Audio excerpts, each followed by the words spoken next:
في ربيع. فرمایا یا ایھا الذین آمنوا اتقوا اللہ ولتنظر نفس ما قدمت لغد واتقوا اللہ ان اللہ خبیر بما تعملون. اہل ایمان اللہ کا تقوی اختیار کرو، اور چاہیے کہ ہر جان یہ دیکھتی رہے کہ اس نے کل کے لیے کیا آگے بھیجا ہے.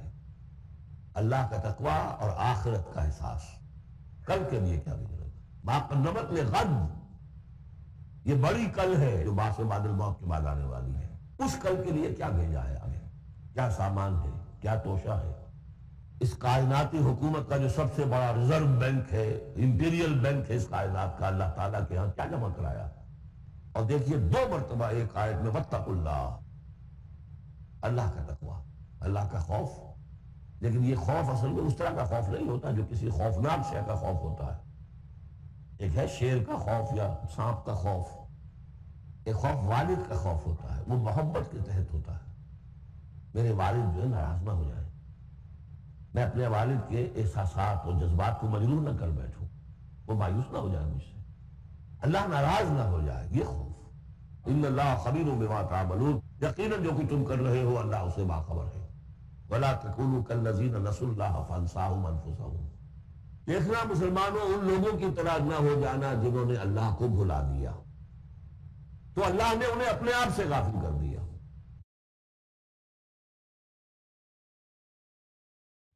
فانساہم انفسہم، اس کے کیا معنی ہے؟ کیا کوئی خدا سے غافل جو اپنے آپ کو بھول جاتا ہے؟ اپنے پیٹ کا خیال نہیں رہتا اس کو؟ اپنے جسم میں کوئی پھوڑا نکل آئے تو علاج نہیں کراتا؟ کس چیز سے غافل ہے؟ اس کے تقاضوں سے غافل نہیں. اور یہ ہم پڑھ چکے ہیں سورہ مجادلہ کے اندر بھی الفاظ آئے تھے کہ شیطان نے انہیں اللہ کو بھلا دیا. استحوذ علیہم الشیطان فانساہم ذکر اللہ. شیطان نے ان پر قابو پا لیا ہے اور انہیں بھلا دیا ہے، اللہ کے ذکر سے غافل کر دیا ہے. تو جو لوگ اللہ کو بھلا دیتے ہیں وہ اپنے آپ سے، اپنی اصل حقیقت سے غافل ہو جاتے ہیں. وہ اپنے آپ کو کیا سمجھتے ہیں؟ حیوان. اور آج کا ہماری جو تہذیب کا جو مرکزی نقطہ ہے آج کا گلوبل سیویلائزیشن کا، کہ انسان میرا حیوان ہے. اور اس میں سب سے بڑا پارٹ پلے کیا ہے ڈاروین کے نظریہ ارتقاء نے. حیوان جیسے اور حیوان ہے ویسا حیوان انسان ہے. اتنا ہی فرق ہے نا جتنا گھوڑا اور گدھا. گدھا ذرا کوس قسم کا ہے، ذرا گٹیا رف قسم کا جانور ہے، اور ذرا گھوڑا فائن ہے، ریفائنڈ ہے، تمکنت والا. باقی بنیادی فرق کیا ہے گدھے میں اور گھوڑے میں؟ اسی طرح گوریلا اور شمپینزی اور انسان کیا فرق ہے؟ اتنا ہی فرق ہے جتنا گدھے اور گھوڑے میں ہے، اتنا ہی گوریلا اور شمپینزی اور انسان میں ہے. کوئی فرق نہیں. وہی موٹیوز جو ان کے ہیں وہی موٹیوز ان کے ہیں، سارے وہی موٹیوز ہیں. سائیکالوجی ہے تو اسی پر چل رہی ہے. جو محرکات عمل ہے انسان کے وہ وہی ہے جو حیوان کے، کوئی اور ہے نہیں. یہ ہے اصل میں اس دور کا المیہ، اللہ کو بھول جانا. وَلَا تَكُونُوا كَالَّذِينَ نَسُوا اللَّهَ فَأَنسَاهُمْ أَنفُسَهُمْ أُولَٰئِكَ هُمُ الْفَاسِقُونَ. لا يستوی اصحاب النار واصحاب الجنہ. دیکھو برابر نہیں ہو سکتے آگ والے اور جنت والے. اصحاب الجنت هم الفائزون، یقیناً جنت والے ہی کامیاب ہوں گے. اس کے بعد آیت آئی ہے قرآن مجید میں، عظمت قرآن کے بیان میں عظیم ترین آیت. لو انزلنا هذا القرآن على جبل لرأيته خاشعا متصدعا من خشية الله. اگر ہم اس قرآن کو اتار دیتے کسی پہاڑ پر تو تم دیکھتے کہ وہ دب جاتا، متصدعا پھٹ جاتا، من خشیت اللہ، اللہ کے خوف سے. اللہ کا کلام ہے یہ. لو انزلنا هذا القرآن على جبل لرأيته خاشعا متصدعا من خشیت اللہ وتلك الامثال نضربها للناس لعلهم يتفکرون. اور یہ مثالیں ہیں جو ہم لوگوں کے لیے بیان کرتے ہیں تاکہ وہ فکر کریں، غور کریں، سوچیں. اب یہاں سے وہ 3 آیتیں شروع ہو رہی ہیں، وہاں 6 تھیں. صفات، صفات باری تعالیٰ کے موضوع پر سورہ حدید کی پہلی 6 آیات یہ قرآن مجید کا ذروہ سلام ہے. چوٹی، سلام چوٹی. ذروہ کہتے ہیں اونٹ کے کوہان کو، کوہان کی بھی اونچی جو سب سے نمایاں شے ہوتی ہے. اسماء پر یہ سب سے بڑا گلدستہ ہے. اور ایک خاص بات جو میں نے وہاں نوٹ کی کرائی تھی آپ کو سورہ حدید میں، واحد مقام ہے قرآن مجید کا جہاں اسماء باری تعالیٰ کے مابین حرف عطف واو آیا ہے، هو الاول والآخر والظاہر والباطن، اور کہیں نہیں ہے۔ 4 اسماء آئے ہیں سورہ جمعہ کے شروع میں، یسبح للہ ما فی السماوات و ما فی الارض الملک القدوس العزیز الحکیم، کوئی حرف واو نہیں۔ اور 8 اسماء آئیں گے یہاں پر، الملک القدوس السلام المومن المہیمن العزیز الجبار المتکبر، کوئی حرف واو نہیں۔ وہو العزیز الحکیم، یہ نہیں هو العزیز والحکیم نہیں۔ اس کی وجہ کیا ہے؟ اللہ تعالیٰ کے تمام اسماء، اللہ کی تمام صفات اس کی ذات میں بیک وقت موجود ہیں۔ واو میں تو مغایرت پیدا ہو جاتی ہے، واو میں تراخی پیدا ہو جاتی ہے، لیکن یہاں کیوں آئے سورہ حدید میں؟ اس لیے کہ اول و آخر بیک وقت نہیں ہو سکتے، وہ حال عقلی ہے۔ ظاہر و باطن ایک وقت میں ہو سکتے ہیں، میرا ظاہر میرا باطن یہ تو ایک ہی وقت میں موجود ہے۔ قرآن کا ظاہر اور قرآن کا باطن ایک وقت میں موجود ہے، اول و آخر ایک نہیں ہو سکتے، اس لیے وہاں واو لایا گیا، هو الاول والآخر والظاہر والباطن۔ بہرحال اب یہاں پر نوٹ کیجیے، هو اللہ الذی لا الہ الا هو، وہی ہے اللہ جس کے سوا کوئی الہ نہیں، عالم الغیب والشہادہ، جاننے والا ہے کھلے کا اور چھپے کا، وہ بھی جو تمہارے سامنے ہے اور وہ بھی کہ جو تمہاری نگاہوں سے پوشیدہ ہے۔ اس لیے کہ غیب اور شہادہ جو ہے یہ ہمارے اعتبار سے، اللہ کے اعتبار سے نہیں، وہی ہے اللہ کے جس کے سوا کوئی الہ نہیں۔ هو اللہ الذی لا الہ الا هو عالم الغیب والشہادہ، یہ بھی ایک نام کی حیثیت سے شمار ہوتا ہے، جو اسماء 99 گنے جاتے ہیں، عالم الغیب والشہادہ یہ ایک نام ہے اللہ کا۔ اور میں عرض کر رہا تھا کہ اللہ کے لیے سب شہادہ ہی شہادہ، غیب ہے ہی نہیں۔ اس نکتے کو یہاں سمجھ لیجئے، اس لیے کہ سورہ جن میں آئے گا پھر دوبارہ، اور بہت اہم طریقے پر آئے گا۔ جب قرآن میں غیب اور شہادہ کا لفظ آتا ہے وہ ہمارے اعتبار سے، کہ ہمارے لیے ایک چیز وہ ہے کہ جو ہمارے حواس خمسہ کی گرفت کے دائرے کے اندر آ جاتی ہے، چاہے وہ ٹیلیسکوپ سے آئی ہے اور چاہے وہ مائکروسکوپ سے آئی ہے، لیکن دیکھنے والی شے ہماری آنکھ ہے۔ غیب وہ ہے جو ہم سے چھپا لیا گیا، جنت ہے، دوزخ ہے، آخرت ہے، فرشتے ہیں، خود سب سے بڑی ذات باری تعالیٰ ہے، لیکن اللہ ہر شے کا جاننے والا ہے۔ وہ الرحمن الرحیم، وہ رحمان ہے اور رحیم ہے، اس پر سورہ فاتحہ کو پڑھتے ہوئے میں نے وضاحت کی تھی۔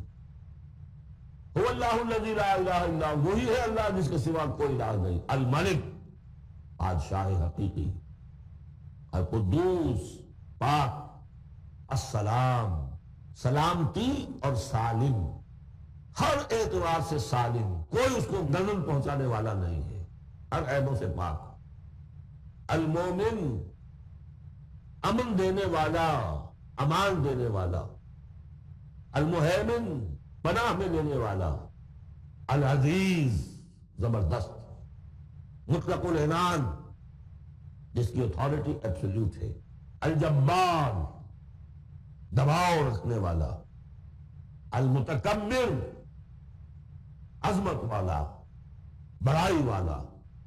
یہ 8 نام آئے ہیں، الملک، القدوس، السلام، المومن، المہیمن، العزیز، الجبار، المتکبر۔ سبحان اللہ عما یشرکون، اللہ پاک ہے ان تمام چیزوں سے جو یہ شرک کرتے ہیں۔ هو اللہ الخالق البارئ المصور، وہی ہے اللہ۔ اب 3 نام اور آگے، الخالق، الباری، المصور، ان میں خاص ربط ہے۔ خلق، اس میں سب سے پہلے اگر ہم اپنے اوپر قیاس کریں تو پہلے کوئی شے بنانے سے پہلے ذہن میں ایک نقشہ بنتا ہے۔ بڑھئی نے میز بنانی ہے، اس کے ذہن میں میز کا نقشہ پہلے بن چکا ہے، کرسی بنانی، کرسی کا نقشہ بن چکا ہے، یہ اس کی ذہنی تخلیق ہے۔ پھر وہ اسے ظاہر کرتا ہے عالم واقعہ میں، وہ لکڑی کی میز بنا کر اسے واقعہ نمایاں کر دیتا ہے، لے آتا ہے۔ پھر اس کی تصویر، فنیشنگ ٹچز، اس کے رنگ روغن، یہ تینوں مرحلے ایک ہی پروسیس کے ہیں۔ اللہ نے تخلیق فرمائی، پھر اس کو ظاہر کیا، عدم کے پردے سے نکال کر اور وجود کے پردے میں لے آیا۔ باری، مرا کہتے ظاہر کرنے والا، من قبل ان نبرأہا، اس سے پہلے کہ ہم اسے ظاہر کریں۔ ما اصاب من مصیبت فی الارض ولا فی انفسکم الا فی کتاب من قبل ان نبرأہا، سورہ حدید میں آیت پڑھ چکے ہیں۔ وہی ہے الخالق الباری المصور، لہ الاسماء الحسنی، تمام اچھے نام اسی کے ہیں۔ یسبح لہ ما فی السماوات والارض، یہاں نوٹ کر لیجئے، یسبح لہ ما فی السماوات وما فی الارض نہیں ہے، یسبح لہ ما فی السماوات والارض۔ سورہ حدید کے شروع میں تھا سبح للہ ما فی السماوات والارض، سورہ حشر میں آیا سبح للہ ما فی السماوات وما فی الارض، یہاں یسبح للہ ما فی السماوات والارض، اور پھر دو مرتبہ آئے گا یسبح للہ ما فی السماوات وما فی الارض، سورہ جمعہ کی شروع میں بھی، سورہ تغابن کی شروع میں بھی۔ وَهُوَ الْعَزِيزُ الْحَكِيمُ۔ دیکھیے اس سورہ مبارکہ کی خاص خصوصیت یہ ہے، شروع بھی ہوئی تسبیح کے ساتھ، اختتام بھی تسبیح کے ساتھ، شروع میں بھی العزیز الحکیم، زبردست حکمت والا، آخر میں بھی العزیز الحکیم۔ سورۃ الممتحنہ، بسم اللہ الرحمن الرحیم۔ سورہ ممتحنہ کا جو زمانہ نزول ہے معین کر لیجئے، یہ ان دو رکوعوں کے ساتھ سمجھیے کہ جو سورہ توبہ میں ہم نے پڑھے، دوسرا اور تیسرا رکوع۔ فتح مکہ سے پہلے جو کچھ رد و قدا چل رہی تھی کہ نہیں کرنا چاہیے، کاہے کے لیے فوج کشی کر رہے ہیں، اور اس پر پھر جو اللہ تعالیٰ کی طرف سے یہ تبصرہ آیا، منافقین تھے یا ضعفاء تھے، ان کے اعتراضات کے جواب دیے گئے، آخر مکے والے کتنے ہی برے صحیح، بہرحال وہ حرم کی خدمت کرتے ہیں، لہذا ان کا ایک نیکی کا مقام بھی ہے، وہ ساری دلیلاں پڑھ چکے ہیں۔ سورہ توبہ رکوع 2 اور 3، یہ بھی 2 رکوع ہیں۔ اسی موقع پر ایک بہت مخلص مومن صحابی، ان سے ایک بہت بڑی غلطی ہو گئی۔ حضرت حاتم ابن ابی بلتع رضی اللہ تعالی عنہ، بدری ہیں، ان کے گھر والے، ان کا پورا کنبہ ابھی مکے میں تھا، اور ان کا کوئی وہاں پہ رشتہ دار ایسے نہیں تھے کہ جو ان کی حفاظت کر سکے۔ انہیں یہ اندیشہ ہوا کہ اگر واقعی اب جنگ ہو گئی اور اگر ہم جا رہے ہیں مکے پر چڑھائی کرنے کے لیے، تو پھر یہ ہے کہ مکے میں جو مشرکین ہیں، کفار ہیں، وہ میرے بچوں کو، میرے گھر والوں کو شدید نقصان پہنچا سکتے ہیں، لہٰذا میں ان کے ساتھ کوئی نیکی کروں تاکہ میرے اس احسان کو پیش نظر رکھ کر وہ میرے گھر والوں کا لحاظ کریں۔ انہوں نے خط لکھا مکے والوں کے نام، اور اس میں گویا کہ وہ سیکریٹ جو ہے وہ لیک کر دیا کہ محمد اب تم پر چڑھائی کرنے والے ہیں صلی اللہ علیہ وسلم۔ یہ احسان دھرا۔ ایک عورت کو وہ خط دیا، اس عورت نے اس خط کو اپنی چٹیا میں باندھ دیا تاکہ تلاشی لی جائے، وہیں سے نکلے نہ، اور وہ عورت وہ خط لے کر روانہ ہو گئی۔ ادھر حضور کو اللہ تعالیٰ نے وحی سے مطلع کر دیا، حضور نے بھیجا حضرت علی اور ان کے ساتھ ایک اور صاحب کہ جاؤ فلاں جگہ، اس وقت وہ عورت ٹھہری ہوئی ہے راستے میں کسی منزل میں، اس کے بعد خط ہے وہ لے کے آؤ۔ وہاں پہنچے، عورت موجود تھی، محمد رسول اللہ کی دی ہوئی خبر تو غلط نہیں ہو سکتی تھی، اس سے پوچھا، نہیں قتل نہیں۔ پھر حضرت علی نے دھمکی دی، دیکھو ہمیں ہمارے نبی نے بتایا ہے تمہارے پاس خط ہے، جھوٹا نہیں ہو سکتا وہ، یا تو تم سیدھی سیدھی خط مجھے نکال دو ورنہ میں تمہیں برہنہ کر کے تمہاری تلاشی لوں گا۔ بہرحال یہ دھمکی سن کر وہ پھر اس نے کھول کے اپنی چٹیا اور نکال کے دے دی، وہ خط لے کے آ گئے۔ اب وہ راز کھل گیا، ابی بلتع کو بلایا، حاتم نے ابی بلتع کو مان لیا، جی حضور یہ میرا خط ہے۔ حضرت عمر نے کہا کہ آپ مجھے اجازت دیں کہ میں اس کی گردن مار دوں ابھی؟ آپ نے فرمایا نہیں، حاتم بدری ہے، بدریوں کے تمام اللہ تعالیٰ پچھلے اگلے گناہ معاف کر چکا ہے، اس کی وہ جو فضیلت ہے اس کی وجہ سے جو خطا ہو گئی اللہ معاف کرے گا۔ وہ ہے اصل میں کشاکش پس منظر میں جس میں کہ یہ صورت نازل ہو رہی ہے۔ سورۃ الممتحنہ، بسم اللہ الرحمن الرحیم۔ سورہ ممتحنہ کا جو زمانہ نزول ہے معین کر لیجئے، یہ ان 2 رکوعوں کے ساتھ سمجھیے کہ جو سورہ توبہ میں ہم نے پڑھے، دوسرا اور تیسرا رکوع۔ فتح مکہ سے پہلے جو کچھ رد و قدا چل رہی تھی کہ نہیں کرنا چاہیے، کاہے کے لیے فوج کشی کر رہے ہیں، اور اس پر پھر جو اللہ تعالیٰ کی طرف سے یہ تبصرہ آیا، منافقین تھے یا ضعفاء تھے، ان کے اعتراضات کے جواب دیے گئے، آخر مکے والے کتنے ہی برے صحیح، بہرحال وہ حرم کی خدمت کرتے ہیں، لہذا ان کا ایک نیکی کا مقام بھی ہے، وہ ساری دلیلاں پڑھ چکے ہیں۔ سورہ توبہ رکوع 2 اور 3، یہ بھی 2 رکوع ہیں۔ اسی موقع پر ایک بہت مخلص مومن صحابی، ان سے ایک بہت بڑی غلطی ہو گئی۔ حضرت حاتم ابن ابی بلتع رضی اللہ تعالی عنہ بدری ہیں، ان کے گھر والے، ان کا پورا کنبہ ابھی مکے میں تھا، اور ان کا کوئی وہاں پہ رشتہ دار ایسے نہیں تھے کہ جو ان کی حفاظت کر سکے۔ انہیں یہ اندیشہ ہوا کہ اگر واقعی اب جنگ ہو گئی اور اگر ہم جا رہے ہیں مکے پر چڑھائی کرنے کے لیے، تو پھر یہ ہے کہ مکے میں جو مشرکین ہیں، کفار ہیں، وہ میرے بچوں کو، میرے گھر والوں کو شدید نقصان پہنچا سکتے ہیں، لہٰذا میں ان کے ساتھ کوئی نیکی کروں تاکہ میرے اس احسان کو پیش نظر رکھ کر وہ میرے گھر والوں کا لحاظ کریں۔ انہوں نے خط لکھا مکے والوں کے نام، اور اس میں گویا کہ وہ سیکرٹ جو ہے وہ لیک کر دیا کہ محمد اب تم پر چڑھائی کرنے والے ہیں صلی اللہ علیہ وسلم۔ یہ احسان دھرا۔ ایک عورت کو وہ خط دیا، اس عورت نے اس خط کو اپنی چٹیا میں باندھ دیا تاکہ تلاشی لی جائے، وہیں سے نکلے نہ، اور وہ عورت وہ خط لے کر روانہ ہو گئی۔ ادھر حضور کو اللہ تعالیٰ نے وحی سے مطلع کر دیا۔ حضور نے بھیجا حضرت علی اور ان کے ساتھ ایک اور صاحب کہ جاؤ فلاں جگہ اس وقت وہ عورت ٹھہری ہوئی ہے راستے میں کسی منزل میں، اس کے پاس خط ہے، وہ لے کے آؤ۔ وہاں پہنچے، عورت موجود تھی، محمد رسول اللہ کی دی ہوئی خبر تو غلط نہیں ہو سکتی تھی، اس سے پوچھا، نہیں قتل نہیں۔ پھر حضرت علی نے دھمکی دی، دیکھو ہمیں ہمارے نبی نے بتایا ہے تمہارے پاس خط ہے، جھوٹا نہیں ہو سکتا وہ، یا تو تم سیدھی سیدھی خط مجھے نکال دو ورنہ میں تمہیں برہنہ کر کے تمہاری تلاشی لوں گا۔ بہرحال یہ دھمکی سن کر وہ پھر اس نے کھول کے اپنی چٹیا اور نکال کے دے دی۔ وہ خط لے کے آ گئے۔ اب وہ راز کھل گیا، ابھی بلتع کو بلایا، حاتم نے ابھی بلتع کو مان لیا، جی حضور یہ میرا خط ہے۔ حضرت عمر نے کہا کہ آپ مجھے اجازت ہے کہ میں اس کی گردن مار دوں ابھی؟ آپ نے فرمایا نہیں، حاتم بدری ہے، بدریوں کے تمام اللہ تعالیٰ پچھلے اگلے گناہ معاف کر چکا ہے، تو اس کی وہ جو فضیلت ہے اس کی وجہ سے جو خطا ہو گئی اللہ معاف کرے گا۔ وہ ہے اصل میں کشاکش پس منظر میں جس میں کہ یہ صورت نازل ہو رہی ہے۔ یا ایھا الذین آمنوا لا تتخذوا عدوی وعدوکم اولیاء، اہل ایمان تم میرے اور اپنے دشمنوں کو اپنا دوست اور ولی نہ بناؤ۔ ان کی خیر خواہی، ان کی بھلائی، ان پہ احسان کرنے کی کوشش، ان کے ساتھ اپنے گڈ آفیسز بلڈ کرنے کی کوشش۔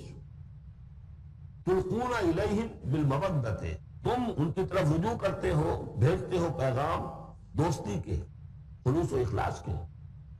وقد کفروا بما جاءکم من الحق، حالانکہ انہوں نے کفر کیا ہے، انکار کیا ہے اس حق کا جو تمہارے پاس آیا ہے۔ یخرجون الرسول وایاکم، وہی ہے جنہوں نے نکالا ہے رسول کو صلی اللہ علیہ وسلم، تمہیں بھی نکالا ہے، ان تؤمنوا باللہ ربکم، صرف اس جرم کی پاداش میں کہ تم ایمان رکھتے ہو اللہ پر، اپنے رب پر۔ ان کنتم خرجتم جہادا فی سبیلی، اگر تو تم نکلے تھے مکے سے اور تم نے ہجرت کی تھی اس لیے کہ میری راہ میں جہاد کرو گے، تو یہ طرز عمل تو پھر اس کے منافی ہے۔ وابتغاء مرضاتی، اور میری رضا جوئی کے لیے تم نکلے تھے، تو تسرون الیہم بالمودۃ، تم خفیہ پیغامات بھیجتے ہو ان کو دوستی کے، احسان کو مبنی۔ وَأَنَا أَعْلَمُ بِمَا أَخْفَيْتُمْ، تم نے خفیہ پیغام بھیجا، میں تو خود جانتا ہوں جسے تم چھپاتے ہو، وَمَا أَعْلَنْتُمْ، جسے تم ظاہر کرتے ہو، وَمَنْ يَفْعَلْهُ مِنْكُمْ فَقَدْ ضَلَّ سَوَاءَ السَّبِيلِ، جو کوئی بھی تم میں سے یہ کام کرے گا وہ تو پھر سیدھے راستے سے بھٹک گیا۔ یہ ایک آیت ہے، اب تک نوٹ کر لیجیے۔ إِن يَسْقَفُوكُمْ يَكُونُوا لَكُمْ أَعْدَاءً، اگر وہ کہیں تمہیں پا لیں، یعنی تم ان کے ہاتھ لگ جاؤ، ہتھے چڑھ جاؤ، وہ تمہارے ساتھ دشمنی کریں گے۔ وَيَبْسُطُوا إِلَيْهِمْ أَيْدِيَهُمْ، اپنے ہاتھ بڑھائیں گے تمہاری طرف، وَأَلْسِنَتَهُمْ، اور اپنی زبانیں، بِالسُّوءِ، برے ارادے کے ساتھ تمہیں نقصان پہنچائیں گے، ان کی زبانیں بھی ان کے ہاتھ بھی۔ وَوَدُّوا لَوْ تَكْفُرُونَ، اور ان کی خواہش ہوگی شدید کہ کسی طرح تم بھی دوبارہ کافر ہو جاؤ۔ لَن تَنفَعَكُمْ أَرْحَامُكُمْ، تمہیں ہرگز نفع نہیں پہنچائیں گے تمہارے رحمی رشتے، وَلَا أَوْلَادُكُمْ، نہ تمہاری اولادیں، یوم القیامہ، قیامت کے دن، یفصل بینکم، اللہ فیصلہ کر دے گا تمہارے مابین، واللہ بما تعملون بصیر، اور جو کچھ تم کر رہے ہو اللہ اسے دیکھ رہا ہے۔ قد کانت لکم اسوۃ حسنۃ فی ابراہیم والذین معہ، تمہارے لیے ایک اچھا نمونہ ہے، بہت عمدہ ماڈل ہے، اسوہ حسنہ ہے، فی ابراہیم والذین معہ، ابراہیم اور ان کے ساتھیوں کے معاملے میں، ان کی شخصیتوں کی صورت میں۔ اذ قالوا لقومہم، جبکہ انہوں نے کہا اپنی قوم سے، برملا کہہ دیا، انا براء منکم، ہم بری ہیں تم سے، ومما تعبدون من دون اللہ، اور جن کو بھی تم پوج رہے ہو اللہ کے سوا، ہمارا ان سے کوئی رشتہ نہیں، کوئی تعلق نہیں، ہم اعلان برات کر رہے ہیں ان سے۔ کفرنا بکم، ہم منکر ہوئے تم سے بھی، وبدا بیننا وبینکم العداوۃ والبغضاء ابدا، اور اب تمہارے اور ہمارے مابین عداوت اور بغض اور بیر شروع ہو چکا ہے، اب یہ ہمیشہ باقی رہے گا، حتی تؤمنوا باللہ وحدہ، جب تک کہ تم ایمان نہ لاؤ اللہ پر توحید کے ساتھ۔ یعنی جب تک اس طرح ننگی تلوار نہ بن جائے ایک مومن، حزب اللہ کو ننگی تلوار بننا پڑتا ہے، رشتوں کو کاٹنا پڑتا ہے۔ وَلَوْ كَانُوا آبَاءَهُمْ أَوْ أَبْنَاءَهُمْ أَوْ إِخْوَانَهُمْ أَوْ عَشِيرَتَهُمْ، سورہ مجادلہ میں پڑھا ہے ابھی۔ تو یہ حضرت ابراہیم علیہ السلام کا معاملہ، إِلَّا قَوْلَ إِبْرَاهِيمَ لِأَبِيهِ لَأَسْتَغْفِرَنَّ لَكَ، سوائے اس کے کہ ابراہیم نے ایک وعدہ کیا تھا اپنے باپ سے کہ میں آپ کے لیے ضرور استغفار کروں گا۔ یہ سورہ مریم میں ہم پڑھا ہے، جب اس نے کہا تھا کہ تم نکل جاؤ، وَاهْجُرْنِي مَلِيًّا اَرَاغِبٌ أَنْتَ عَنْ آلِهَتِي يَا إِبْرَاهِيمُ لَئِن لَّمْ تَنْتَهِ لَأَرْجُمَنَّكَ وَاهْجُرْنِي مَلِيًّا۔ حضرت ابراہیم نے کیا کہا تھا؟ سلام علیکم سأستغفر لك ربی انه كان بی حفیہ، میں آپ کے لیے ابا جان میں اللہ سے دعا کروں گا، استغفار کروں گا۔ وما املک لك من اللہ من شیء، مجھے اختیار کوئی نہیں ہے آپ کے بارے میں اللہ کے ہاں، کچھ نہیں، آخری اختیار اللہ کا ہے۔ ربنا علیک توکلنا والیک انبنا والیک المصیر، پروردگار ہم نے تجھ ہی پر توکل کیا اور الیک انبنا، اور تیری طرف رجوع کیا، والیک المصیر، اور تیری طرف لوٹ جانا ہے۔ ربنا لا تجعلنا فتنة للذین کفروا، پروردگار ہمیں اب کافروں کے لیے تختہ مشق اور تختہ امتحان نہ بنا دے کہ ہمارے اوپر وہ ظلم کرے، اور تو ان کو جو آزما رہا ہے وہ اس شکل میں کہ ہم پر وہ ظلم کرے، جیسے اللہ تعالیٰ کفار مکہ کو آزما رہا تھا، لیکن تختہ ستم تختہ مشق کون؟ صحابہ کرام بنے ہوئے تھے۔ واغفر لنا، اور ہمیں بخش دے، انک انت العزیز الحکیم، یقیناً تو ہی ہے زبردست اور حکمت والا۔ اب یہاں نوٹ کر لیجئے کہ سورہ توبہ میں آ چکا ہے کہ حضرت ابراہیم نے آخر میں آ کر تبرأ منہ، جب انہیں معلوم ہو گیا کہ میرا باپ تو دشمن ہے، اللہ کا دشمن ہے، تو برات کی۔ یہ آیتیں جو ہیں یہ سن 8 میں فتح مکہ سے قبل نازل ہو رہی ہیں۔ حاتم میں بلقیٰ کا واقعہ ہے، ابھی مکے تک روانگی نہیں ہوئی ہے، اور وہ آیتیں جو ہیں وہ سن 9 میں نازل ہو رہی ہیں، اس کے بھی ذی قعدہ کے بھی بعد، جبکہ واپس آ گئے حضور صلی اللہ علیہ وسلم تبوک سے، لہذا وہ ہوگی محکم، اور یہ بات جو ہے اس کے پہلے یہ گویا کتابیں رہے گی۔ لقد کان لکم فیہم اسوۃ حسنۃ، تمہارے لیے یقیناً ان کی ذات میں، ان کے رویے میں، ان کے طرز عمل میں ایک اچھا نمونہ ہے، لمن کان یرجو اللہ والیوم الآخر، لیکن کس کے لیے؟ کہ جو اللہ کی ملاقات کی امید رکھتے ہو اور یوم آخر سے ڈرتے ہو، اور جو منہ پھیر لے، پیٹھ موڑ لے، اللہ غنی ہے، حمید ہے، اللہ کو کسی کی پرواہ نہیں، کوئی احتیاج نہیں۔ اب آخری مسئلہ آ رہا ہے خاص طور پر بعض خواتین کا۔ ہوا یہ تھا کہ صلح حدیبیہ میں طے ہو گیا تھا، جو سن 6 میں ہوئی، کہ مکے سے اگر کوئی مسلمان بھاگ کر جائے گا مدینے تو آپ کو واپس کرنا ہوگا، اور مدینے سے اگر کوئی مسلمان مرتد ہو کر واپس آئے مکے تو ہم واپس نہیں کریں گے، یہ شرط تھی، اور شرط مان لی تھی حضور نے۔ اس کے بعد معاملہ پیش آ گیا خواتین کا۔ اب ظاہر بات ہے کہ اب خواتین جو ہے ان میں سے کوئی مدینے آ گئی، مطالبہ ہوا ہم کریں واپس کریں، جو مسلمان تھی ایمان لے آئی۔ حضور نے فرمایا نہیں، وہ مردوں پر بحث تھی، ساری گفتگو جو ہوئی تھی وہ رجال سے متعلق تھی، نساء کی نہیں، لہذا ان کو واپس نہیں کیا جائے گا، اور نہیں کیا گیا۔ لیکن یہ کہ اب جو وہاں سے خواتین آ رہی ہیں کہہ رہی ہیں کہ ہم تو صاحب ایمان ہیں، اس لیے ہم ہجرت کر مکے سے آ گئی ہیں یہاں۔ اندیشہ یہ تھا کہ ان میں کہیں جاسوس نہ آ رہے ہیں، مکے والے جو ہیں ان کے ذریعے سے کچھ اسکینڈلائز نہ کریں ہماری سوسائٹی کو، کچھ کہہ نہیں سکتے، لہذا ان کا معاملہ کیا کیا جائے۔ پھر یہ کہ ان کے شوہر تو وہاں ہیں، شادی تو وہاں ہوئی ہے ان کی، تو آیا یہ اب یہاں مسلمانوں کے لیے حلال ہے اس درجے میں کہ وہ ان سے نکاح کر سکے، یا وہ رشتہ برقرار رہے گا؟ کافر جو ہے ان کی بیویاں یہ مسلمان ہو گئے، یہ آگے۔ یہ مسائل تھے خواتین کے کہ جن کو اس رکوع میں سورہ ممتحنہ کے اور آخر میں پھر خواتین کی بیعت کا تذکرہ ہے اس میں۔ اور یہ میں سمجھتا ہوں کہ اللہ تعالیٰ کی طرف سے کمپنسیشن ہوتی ہے، جیسا کہ میں نے بتایا تھا کہ باپ اور ماں میں فرق یہ رکھا گیا باپ طلاق دے سکتا ہے ماں کو؟ ماں تو خلا ہی لے سکتی ہے، طلاق دے نہیں سکتی. اور اگر طلاق ہو جائے گی تو اولاد باپ کی شمار ہوگی، ماں کی نہیں. یہ قرآن کا قانون ہے. لیکن دوسری طرف ماں کی خدمت 3 درجے زیادہ ضروری ہے باپ سے. خدمت میں 3 درجے فائد رکھ دیا ماں کو اور کہا کہ جنت اس کے قدموں تلے. تو کمپنسیشن ہوتی ہے، اسی کا نام بیلنس ہے.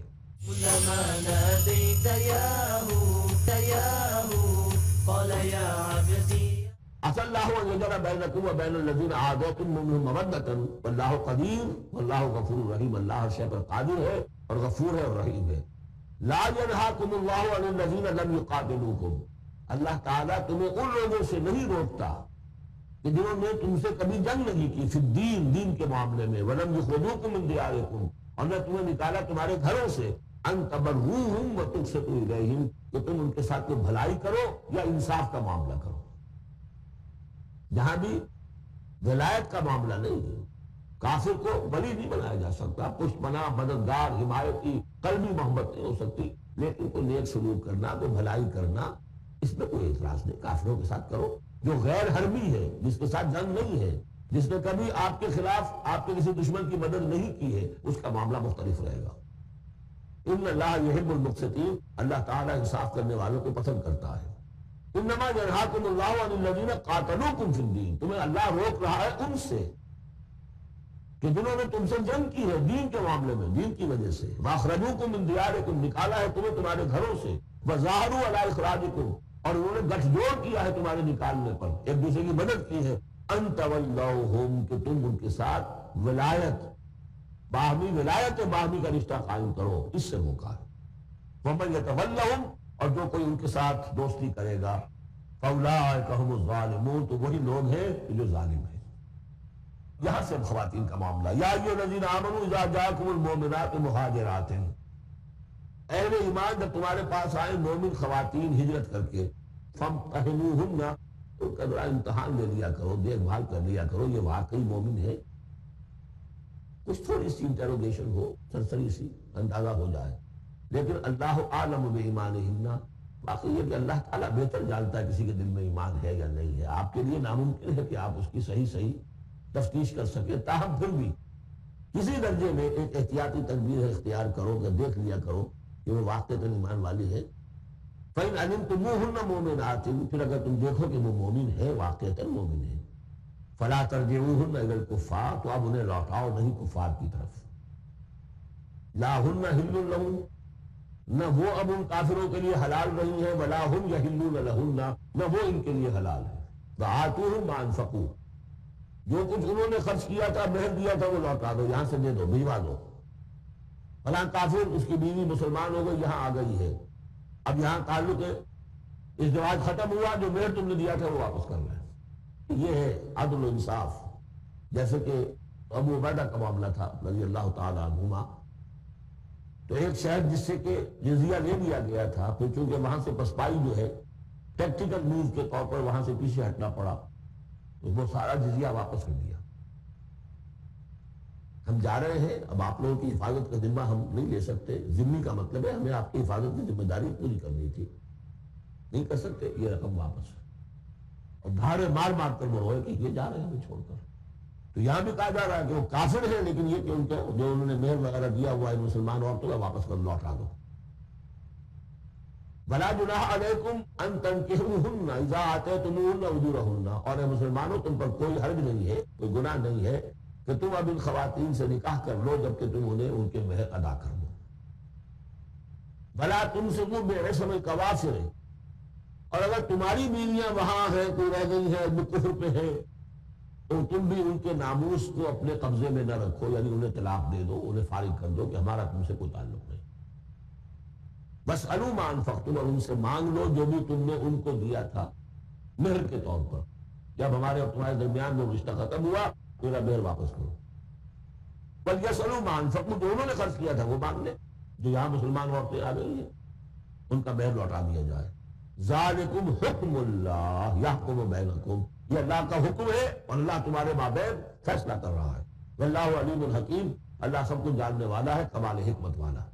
وَإِنْ فَاتَكُمْ شَيْءٌ مِّنْ أَزْوَاجِكُمْ، اور اگر کوئی چیز جاتی رہے تمہارے ہاتھ سے تمہاری بیویوں کے معاملے میں، یعنی مسلمان مرد ہجرت کر کے آ گیا، بیوی اس کی وہاں پر ہے اور وہ کافرہ ہے، مشرکہ ہے، اور اس سے وہ کہتا ہے میرا مہر واپس کرو، وہ نہیں کرتی، وہ مہر واپس نہیں کر رہی، اسے یہاں پہ نکاح کرنے کے لیے مہر ادا کرنا پڑے گا، اس کے پاس پیسے نہیں۔ اس مسئلے کا حل بتایا، وَإِنْ فَاتَكُمْ شَيْءٌ مِّنْ أَزْوَاجِكُمْ، تمہارے کچھ لوگوں کی طرف سے اگر انہیں یہ نقصان پہنچ جائے کہ انہیں وہ مہر واپس نہ ملے، فَعَاقَبْتُمْ إِلَى الْكُفَّارِ، یہ کفار کے ہاں رہ گیا، وہ نہیں دے رہے تمہیں مہر، فَعَاقَبْتُمْ، پھر اگر کہیں تمہارا ہاتھ پڑ جائے، کہیں کسی جگہ تمہیں فتح مل جائے، کہیں سے تمہیں مال غنیمت یا مال فہ ہاتھ آ جائے، فَآتُوا الَّذِينَ ذَهَبَتْ أَزْوَاجُهُمْ، تو ان لوگوں کو کچھ دے دلا دو کہ جن کی بیویاں جاتی رہیں اس کفر اور اسلام کی وجہ سے، رشتہ جو کٹ گیا ہے، تاکہ اب وہ اپنی اس رقم سے جو انہیں دی جا رہی ہے وہ یہاں نکاح کر سکے، اور جو خواتین وہاں سے آ رہی ہیں جن کا کہ حکم دے دیا گیا کہ یہاں سے ان کو مہر واپس کر دو، تو اب ان سے وہ نکاح کریں گے تو مہر دیں گے تو تب ہوگا نا۔ فَآتُوا الَّذِينَ ذَهَبَتْ أَزْوَاجُهُمْ مِثْلَ مَا أَنفَقُوا وَاتَّقُوا اللَّهَ الَّذِي أَنتُم بِهِ مُؤْمِنُونَ، اور اس اللہ کا تقوی اختیار کرو جس پر کہ تمہارا ایمان دے۔ یا ایھا النبی، اے نبی صلی اللہ علیہ وسلم، اذا جاءک المؤمنات یبایعنک، جب آپ کے پاس آئے مومن خواتین آپ سے بیعت کرتی ہوئی، علی لا یشرکن باللہ شیئا، پہلی شرط یہ ہے کہ وہ عہد کریں کہ وہ اللہ کے ساتھ کسی شے کو شریک نہیں کریں گی، ولا یسرقن، دوسری یہ کہ چوری نہیں کریں گی، ولا یزنین، کوئی بدکاری نہیں کریں گی، ولا یقتلن اولادہن، اپنی اولاد کو قتل نہیں کریں گی، ولا یاتین ببہتان یفترینہ بین ایدیہن وارجلہن، اور نہ ہی وہ کوئی ایسا طوفان باندھیں گی، وہ بہتان لگائیں گی جو ان کے ہاتھوں اور پاؤں کے مابین سے ہو، سیکسول سکینڈلز، کوئی عورت جو تہمت لگا دے کسی کے اوپر اس نے میری آبرو ریزی کی ہے یا اس نے کسی اور اعتبار سے، یہ چیزیں بھی نہیں، اور یہ ہوتا رہا ہے، انبیاء تک کے ساتھ ہوا ہے۔ ولا یعصونک فی معروف، اور آخری بات یہ اس بیعت کے اندر کہ جو بھی آپ بھلی بات ان سے کہیں گے اس کے اندر آپ کی نافرمانی نہیں کریں گے۔ یہ ہے آرٹیکلز آف بیع خواتین کے لیے۔ فبایعہن، تو اے نبی ان کی بیعت قبول کر لیجئے، انہیں بیعت کر لیجئے اپنے سے، واستغفر لہن اللہ، اور ان کے لیے اللہ تعالیٰ سے استغفار کیجئے، ان اللہ غفور رحیم، یقیناً اللہ غفور الرحیم ہے۔ اب یہاں نوٹ کر لیجئے کہ جو بیعت مردوں سے لی گئی بیعت عقبہ ثانیہ، بیعت عقبہ اولیٰ جو تھی وہ تقریباً یہی تھی، اسی لیے اس کو بیعت النساء بھی کہتے ہیں، پہلی بیعت۔ ابھی جو ہے وہ کوئی ایسی شکل سامنے نہیں تھی کہ کوئی جماعتی تشکیل ہو رہی ہو، جماعت بنانی ہو۔ بیعت عقبہ اولیٰ اور بیعت النساء اسی بات کا عہد لیتے ہیں، شرک نہیں کروں گا، یہ نہیں کروں گا، چوری نہیں کروں گا، نیکی کے کام کروں گا، وغیرہ وغیرہ۔ تو خواتین کی بیعت اور بیعت عقبہ اولیٰ تقریباً یہ ہے، لیکن وہ بیعت جس سے کہ جماعتی زندگی وجود میں آئی وہ بیعت عقبہ ثانیہ ہے۔ حضرت عبادہ بن صامت رضی اللہ تعالیٰ عنہ سے اس کی پورا اس کا ٹیکسٹ جو ہے وہ موجود ہے، متفق علیہ حدیث ہے، یہ تو بخاری میں بھی ہے، مسلم میں بھی ہے۔ بایعنا رسول اللہ صلی اللہ علیہ وسلم، وہ فرماتے ہیں ہم نے بیعت کی تھی اللہ کے رسول سے صلی اللہ علیہ وسلم، علی السمع والطاعۃ، آپ کا ہر حکم سنیں گے، اطاعت کریں گے، فی العسر، تنگی اور مشکل میں بھی، والیسر، اور آسانی میں بھی، والمنشط، اس حالت میں بھی کہ ہماری طبیعتوں میں انشراح ہو کہ ہاں یہ کام واقعتاً بہت مفید ہے، صحیح ہے، والمکر، اور اس حالت میں بھی کہ ہمیں اپنی طبیعتوں پر جبر کرنا پڑے، ہمیں اس فیصلے کے ساتھ اتفاق نہ ہو، وعلی اثرۃ علینا، اور اس کے باوجود کہ دوسروں کو ہم پر ترجیح دے دی جائے۔ ترجیح دے دی جائے کس بات میں؟ آپ امیر بنا رہے ہیں فلاں شخص کو، یہ تو ابھی نوبارد ہے، ابھی آیا ہے، ابھی شامل ہوا ہے ہم میں، اور ہم پرانے آپ کے ساتھی ہیں، نہیں، پریروگیٹو ہے یہ آپ کا، جس کو چاہے امیر بنائے۔ وعلی اللہ نزاج الامر اہلہ، جنہیں آپ ذمہ دار بنائیں گے ان سے ہم جھگڑیں گے نہیں، ان سے لڑیں گے نہیں، ان کی اطاعت کریں گے۔ وعلی ان نقول بالحق اینما کنا، آخری شرط یہ کہ ہم حق بات ضرور کہیں گے جہاں کہیں بھی ہوں گے۔ لا نخاف فی اللہ لومۃ لائم، ہم کسی ملامت کرنے والے کی ملامت کے خوف سے اپنی زبان بند نہیں کریں گے۔ یہ بیعت ہے کیونکہ اس کے بعد حضور نے پہلی مرتبہ تنظیمی ڈھانچہ قائم کیا کہ مدینے میں آپ نے 12 نقیب مقرر کر دیے، یہ تنظیمی شکل پہلی مرتبہ ہو رہی ہے آپ کی شریعت کے اندر۔ مکے میں تو چونکہ آپ خود موجود ہیں اور سب صحابہ وہیں، ایک چھوٹا سا شہر ہے، تو کسی تنظیمی سانچے کی اور ڈھانچے کی اور لمبی چوڑی چین جو ہے بنانے کی ضرورت ہی نہیں۔ اب مدینہ دور ہے، وہاں کے کچھ لوگ 9 خزرج میں سے اور 3 اوس میں سے آپ نے نقیب بنائے، اب ان کی ذمہ داری بنی۔ اس طرح جماعتی تنظیم جو بنی ہے وہ اس بیعت پر بنی ہے۔ البتہ چونکہ خواتین کا معاملہ یہ ہے کہ جماعتی جدوجہد جو آگے چلنی ہے، اس میں جہاد اور قتال کے جو مراحل آنے ہیں، اس میں خواتین کا حصہ بالواسطہ ہے، بلا واسطہ نہیں، ڈائریکٹ نہیں ہے۔ وہ بیعت ان سے نہیں دی گئی، بلکہ یہی بیعت دی گئی ہے کہ اس کے اندر یہ افعال ہیں، یہ نہیں کریں گے، اور یہ کہ ہاں حضور صلی اللہ علیہ وسلم جو بھی حکم دیں گے اس میں ان کی نافرمانی نہیں کریں گے۔ اور واقعہ یہ کہ اس کا بہت ایک اہم پہلو یہ ہے کہ چاہے خواتین کو وہ دوسرے کام نہیں کرنے جو مردوں والے ہیں، جنگ میں جانا ہے یا کوئی اور مسئلہ ہے، لیکن ایک سینس آف بلانگنگ ہو جاتی ہے کہ ایک گروہ کے ساتھ ہونا، کونوا مع الصادقین، کوئی ہے جس کے ساتھ آپ نے اپنے آپ کو آئیڈینٹیفائی کیا، جماعتی زندگی ہے اور اس کے تحت ایک کام ہو رہا ہے، اس کی برکتیں جو ہے، یہ حضرت عمر کا قول ہے، اثر ہے، لا اسلام الا بالجماعہ ولا جماعہ الا بالامارہ ولا امارہ الا بالسماع ولا سماع الا بالطاعہ۔ کوئی اسلام نہیں ہے بغیر جماعت کے، کوئی جماعت نہیں بغیر عمارت کے، کوئی عمارت نہیں بغیر حکم سننے کے، اور سننے کا کوئی فائدہ نہیں تک مانا نہ جائے۔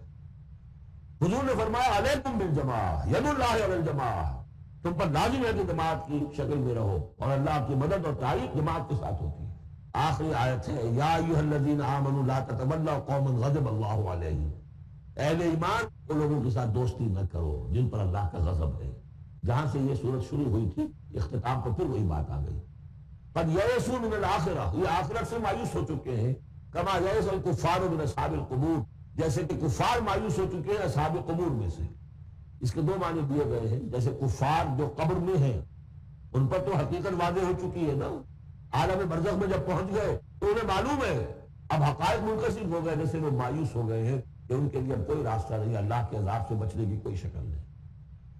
یا یہ کہ جیسے یہ کفار مایوس ہو گئے ہیں کہ جو قبر میں چلا گیا اس کا کوئی بعد سے بعد الموت نہیں ہے، اس کو دوبارہ اٹھا جانا نہیں ہے، دونوں ترجمے کیے گئے ہیں۔ تو تم ان لوگوں کی طرح نہ ہو جاؤ جو مایوس ہو چکے ہیں، یہ لوگ اللہ کی رحمت سے، یہ لوگ جو ہیں یہودی ہیں اور ان کے ساتھ تمہاری دوستی درست نہیں ہے۔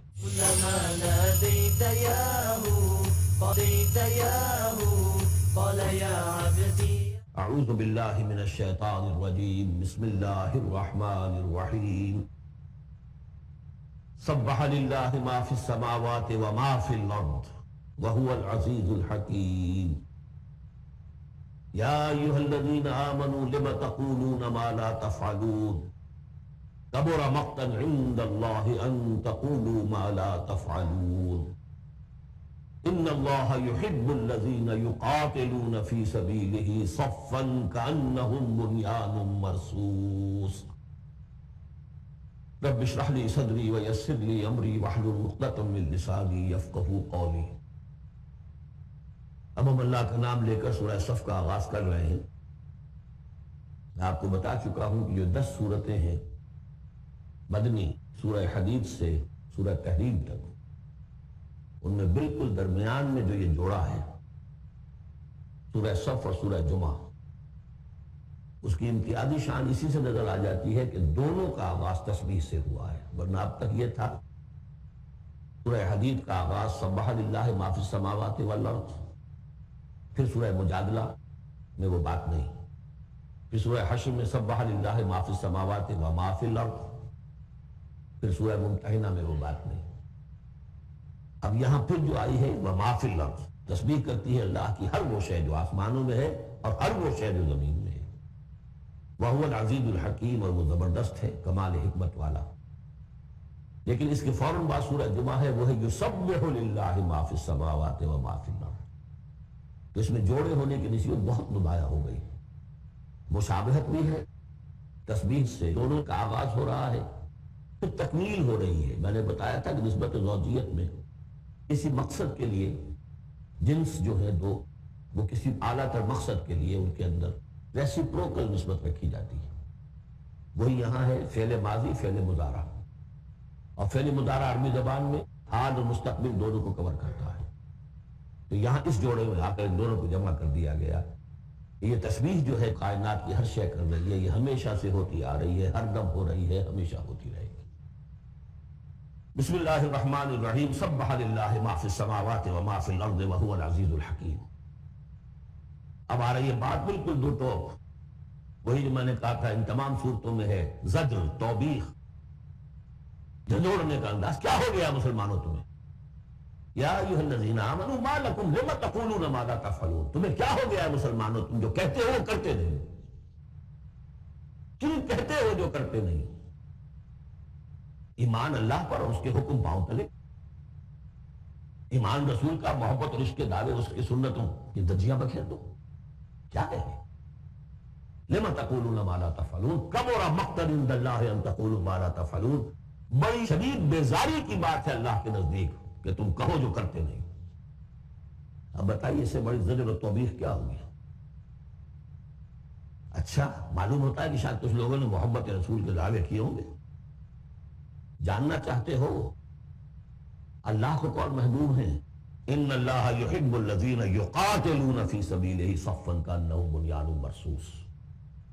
اللہ کو تو محبوب ہیں اپنے وہ بندے جو صفیں باندھ کر، اور صفیں بھی ایسی بنیان مرصوص.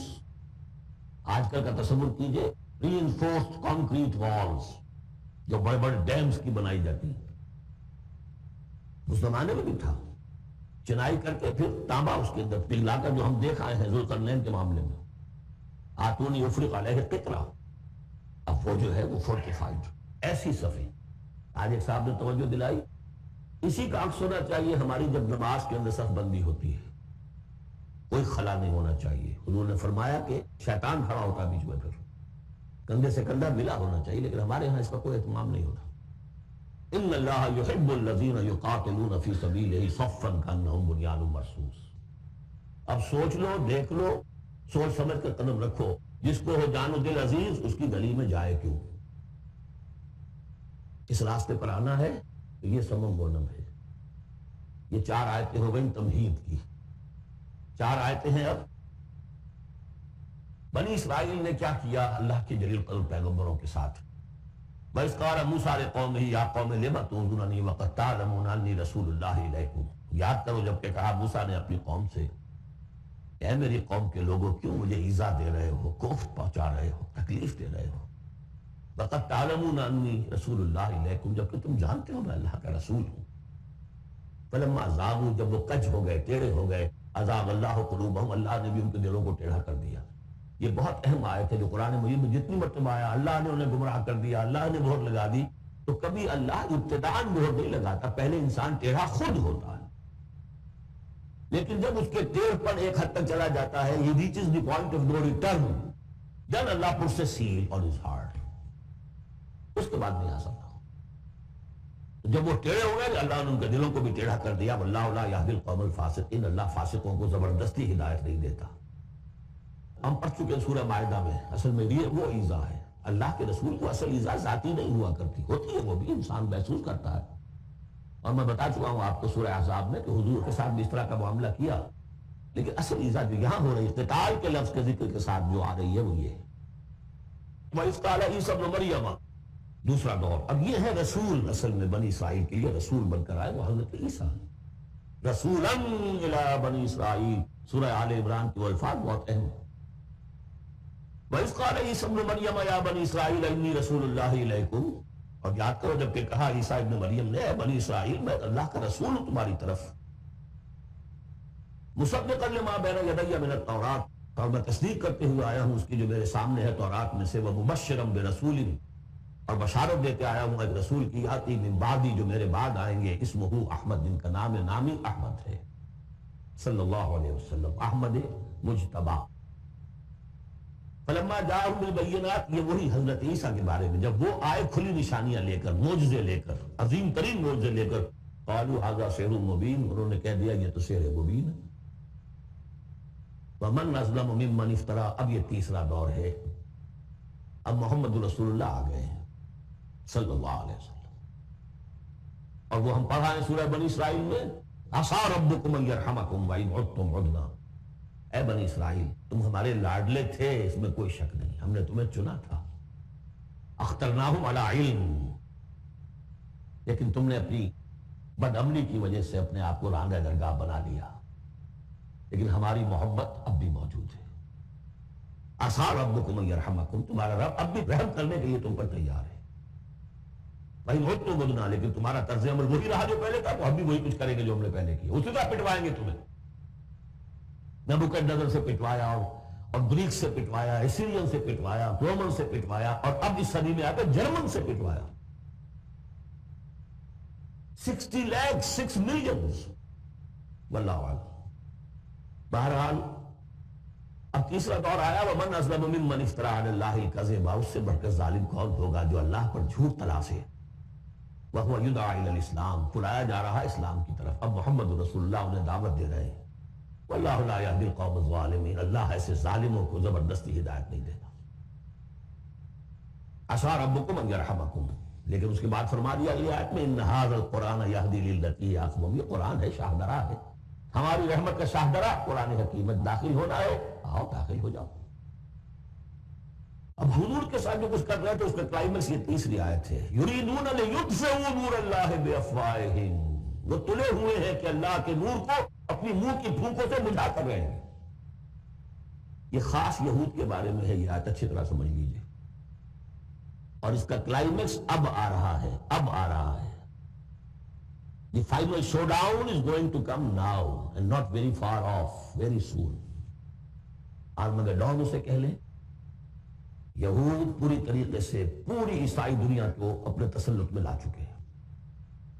اسی کو کہا ہے مولانا ظفر علی خان نے، نور خدا ہے کفر کی حرکت پہ خندزن، پھونکوں سے یہ چراغ بجھایا نہ جائے گا۔ یریدون لیطفئوا نور اللہ بافواہہم واللہ متم نورہ ولو کرہ الکافرون، اللہ اپنے نور کا اتمام فرما کر رہے گا، خواہ یہ کافروں کو کتنا ہی ناگوار ہو۔ یہ جو آیت آئی ہے اس سے پہلے سورہ توبہ میں، یریدون ان یطفئوا نور اللہ بافواہہم ویابی اللہ الا ان یتم نورہ ولو کرہ الکافرون، اتنا سا فرق ہے، باقی آیت جو کی تو ہے۔ اب تیسرا حصہ ہے سورت کا، اب حضور کی بعثت کس لیے ہوئی؟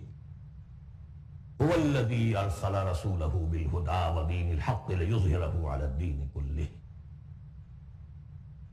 یہ خاص آیت میں آپ کو بتا چکا ہوں کہ انبیاء کی بعثت، رسولوں کی بعثت کے لیے بشیر، نذیر اور مذکر، مربی، معلم، یہ سارے الفاظ، شاہد، یہ سب مشترک ہیں۔ یہ صرف محمد رسول اللہ کے لیے ہے اور 3 دفعہ ہے۔ وہی ہے اللہ جس نے بھیجا اپنے رسول کو صلی اللہ علیہ وسلم، الہدا، کامل ہدایت نامہ جو ان پر کامل ہو گیا، اور دین حق، وہ میزان جو دی گئی تھی تمام انبیاء کو، وہ میزان اب کامل ہو کر دین حق، سچا، مکمل، عادلانہ، مبنی بر عدل و قسط نظام زندگی ہے جو بن گیا۔ اس لیے بھیجا ہے لیظہرہ، سے غالب کرے۔ هو الذی ارسل رسولہ بالہدی ودین الحق لیظہرہ علی الدین کلہ ولو کرہ المشرکون۔ مشرکوں کو تو یہ پسند نہیں ہوگا، مشرک چاہیں گے توحید کا نظام قائم ہو جائے، اللہ کی حکومت پوری زندگی پہ قائم ہو جائے۔ اب مشرک کون ہے؟ مشرک صرف بت پرست نہیں ہے، سب سے بڑا مشرک وہ ہے جو کہ ہیومن سوورنٹی کا اعلان کر رہا ہے، وہ تو خدائی کا اعلان کر رہا ہے۔ بت پرست نے تو یہی سمجھا ہوگا یہ کوئی دیوی ہے، دیوتا ہے، کوئی ہماری سفارش کر دے گا، اس کے علاوہ وہ تو خدا بن رہے ہو تم کہ ہم حاکم ہیں۔ یہ دعوت تو نمرودیت کا دعویٰ ہے، یہ دعوت تو فرعونیت کا دعویٰ ہے، حاکم ہم ہیں۔ الیس لی ملک مصر وہذہ الانہار تجری من تحتی۔ فرق یہ ہے کہ وہ ایک شخص ہوتا تھا، آپ پوری قوم، بس اور کچھ بھی نہیں، وہ کبھی پسند نہیں کر سکتے۔ اللہ اللہ اللہ اللہ، کلما نادیت یاہو قال یا عبدی انا اللہ، کلما نادیت یاہو قال یا عبدی انا اللہ، اللہ